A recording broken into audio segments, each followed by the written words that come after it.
Let's be honest, people rarely admit this, but not having friends isn't always bad luck.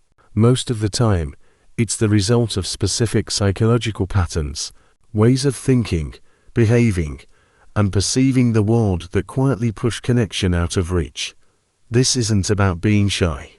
It's not about being introverted. It's deeper than that. Here is what psychology says about people who end up walking alone even when they don't want to. First, they overanalyze every social interaction. People with few friends don't stop thinking about people. They replay conversations, dissect tone, question timing, and analyze how they were perceived.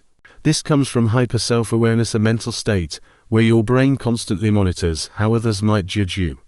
It sounds intelligent, but socially, it's poison. Because when your mind is busy observing, you can't relax, and people feel that tension, not as hostility but as distance. You're not cold. You're trapped in analysis mode. Your brain is studying people instead of bonding with them. Second, they have a low tolerance for inauthenticity. You instantly notice fake laughter, forced reactions, attention-seeking behavior, surface-level drama. Psychology calls this high social perception, often linked to strong emotional intelligence. But here's the problem. Once you see through people, you stop playing along. You don't pretend. You don't flatter. You don't fake interest. And in a world built on small talk and validation, that honesty isolates you. You're not rude, you're real. But realness makes people uncomfortable.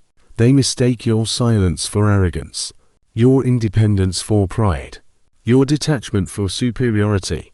So they avoid you not because you're cold, but because you expose their warmth as performance. Third, they're too emotionally self-sufficient. Most friendships survive on small dependencies, sharing problems, seeking reassurance, emotional exchange. But people with few friends rarely need that. They self-regulate. They process pain alone. They don't ask for help.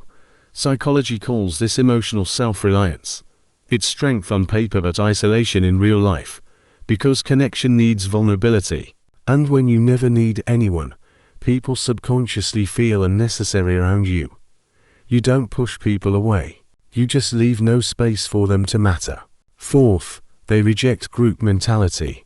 People who struggle socially often share one trait: low social conformity.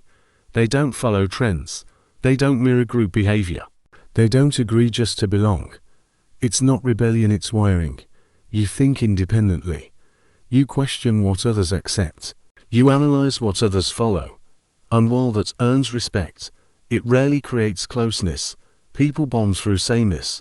You stand apart through difference. When everyone laughs, you're analyzing the joke. When everyone agrees, you're asking why. And when everyone follows, you quietly step back. That distance keeps you honest, but it also keeps you alone. Fifth, they struggle with emotional reciprocity. This is the hardest truth. Some people don't lose friends because they don't care, but because they don't express care in ways others feel. In psychology, this is linked to alexithymia, difficulty identifying or expressing emotions. You support logically. You care silently. You process emotions privately. But people don't just need reliability. They need to feel seen. And when they don't, they drift away quietly. Most people without friends didn't lose them suddenly. They lost them slowly, by replying a little later, by showing less emotion, by refusing to fake interest, by being too self-aware, too detached, too precise in a world driven by emotional noise.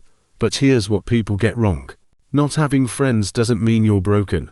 It means your mind values truth over belonging. You can't fake connection. You can't dilute who you are just to fit. And that's why you often stand alone, not because no one understands you, but because few can match you. You don't need to change who you are. You need to understand who you are. Because once you do, you stop asking, why don't I have friends? And start realizing not everyone is built to handle you.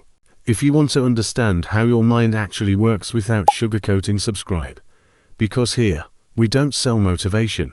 We expose psychology.